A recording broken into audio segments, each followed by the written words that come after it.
of plotting the attack against Indians is likely to be summoned. Now I also have Javed Hussain, who's joining me live from the Palam airport, where Tahoor Rana is expected to land after he enters into India, and he's being brought by the US. Let's straight up in fact take the updates as to what exactly is being tracked upon, and in Palam airport what are the special arrangements. Javed, what are you picking up as far as Tahoor Rana's in fact extradition is concerned, and when he's likely to come India? He is going to be landing at Palam airport by 9 a.m. और देखिए अभी जो जानकारी मिली है कि जो जानकारी मिल रही है आपको बुधवार से ही कि ताउर राणा को जो है सेंट्रल जो एजेंसी है वो आपको दोपहर के मतलब 2 बजे से पहले तक लेकर आ सकती है, क्योंकि 16 से 17 घंटे का समय लगता है। इस बीच जो है उस फ्लाइट को एक जगह रोकी भी जाएगी, उसके बाद से उसको फ्यूल और जो दूसरे प्रोसेस है उसके बाद से फिर जो फ्लाइट है, जो विशेष फ्लाइट है यूएस आर्मी की, जो बताया जा रहा है जानकारी मिली है, उसी फ्लाइट से ताउर राणा को सेंट्रल एजेंसी जो है वो लेकर भारत आ रही है। शुरुआत में ये खबर आ रही थी कि उसे मुंबई ले जाया जा सकता है, लेकिन अब जो जानकारी आ रही है कि ताउर राणा को लेकर सीधा दिल्ली लाया जा रहा है। लेकिन जो पालम, इस वक्त हम एयरफोर्स के पालम टेक्निकल जो एयरबेस पर इस वक्त मौजूद है, लेकिन जानकारी ये भी मिल रही है मेरे पीछे जो पालम पालम टेक्निकल एयरबेस है, और जो जानकारी मिल रही है कि T4 पर भी लाया जा सकता है। जो ये है ये थोड़ी देर में डिसाइड हो पाएगा, जब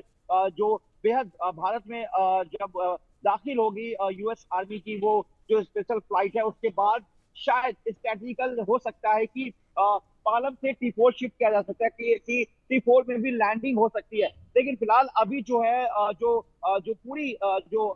प्रोसेस है जो यहाँ पे लाने का, वो फिलहाल पालम एयरपोर्ट के पास का ही है। और दिल्ली पुलिस के सुरक्षा के लिए बात की गई थी एनआईए की तरफ से, क्योंकि ताउर राणा को जब यहाँ से जब यूएस की जो स्पेशल फ्लाइट है वो जब यहाँ पर लैंड होगी, और लैंड होने के बाद फिर उसको लेके जब यहाँ से निकाला जाएगा इन्हीं रास्तों से जो मेरे पीछे आप देख रहे हैं, और इन्हीं रास्तों से लेकर जब उसे यहाँ से जाया जाएगा, तो ऐसे में जो लोकल सिक्योरिटी है, दिल्ली की सड़कों की जो सिक्योरिटी है, वो दिल्ली पुलिस इसको पूरा एग्जीक्यूट करेगी। और कल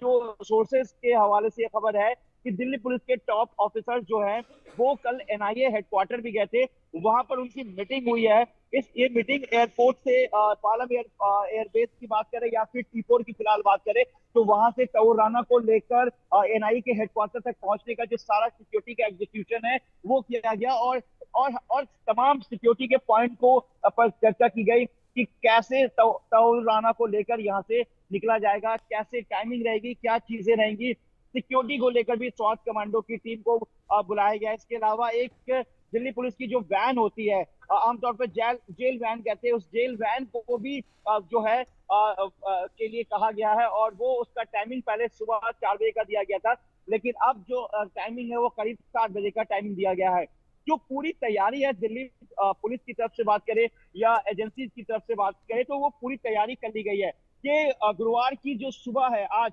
ये भारत के लिए, भारत के देश की तमाम सुरक्षा एजेंसी और खास तौर से सेंट्रल एजेंसी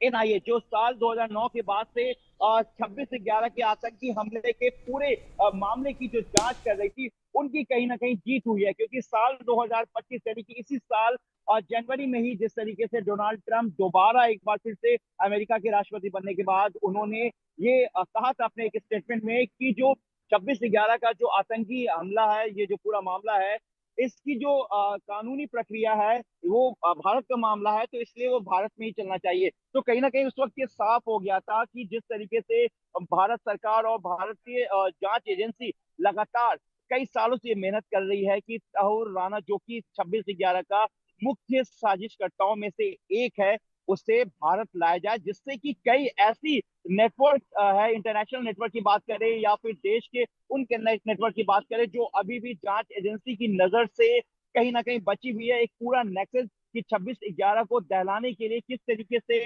10 पाकिस्तानी जो आतंकी हैं वो समुद्र के रास्ते मुंबई पहुंचे थे, और इसमें कुछ और ऐसे नाम हैं जो इंडिया के वांटेड हैं, जिसमें साजिद मीर और कई ऐसे और नाम हैं जो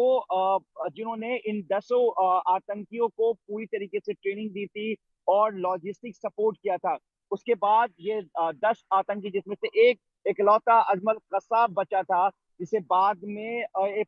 जो बाद में जिसे फांसी दे दी गई। लेकिन तहूर राना जो कि साल 2008 में जब तहूर राना करीब 11 नवंबर से लेके 21 नवंबर तक मुंबई में रुका था, 5 दिन रुका था। उसके रुकने के 5 दिन के बाद ही मुंबई में आतंकी हमले को अंजाम दिया गया था। 3 जगहों को टारगेट किया गया था और ये भी जांच में सामने आया था कि तहूर राना किस तरीके से पूरे भारत के राज्यों में, उत्तर प्रदेश की बात करें या फिर मुंबई जहां पे आतंकी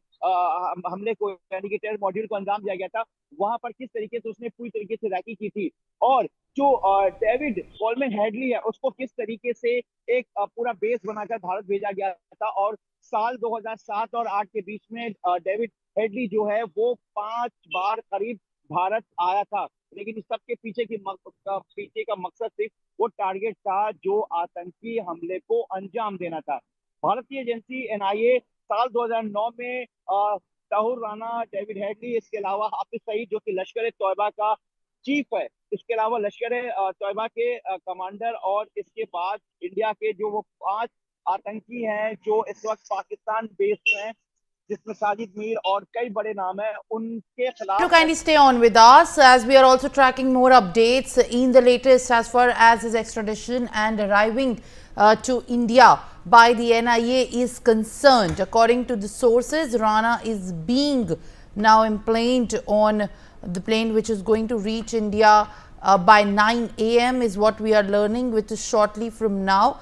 He's being brought via special plane.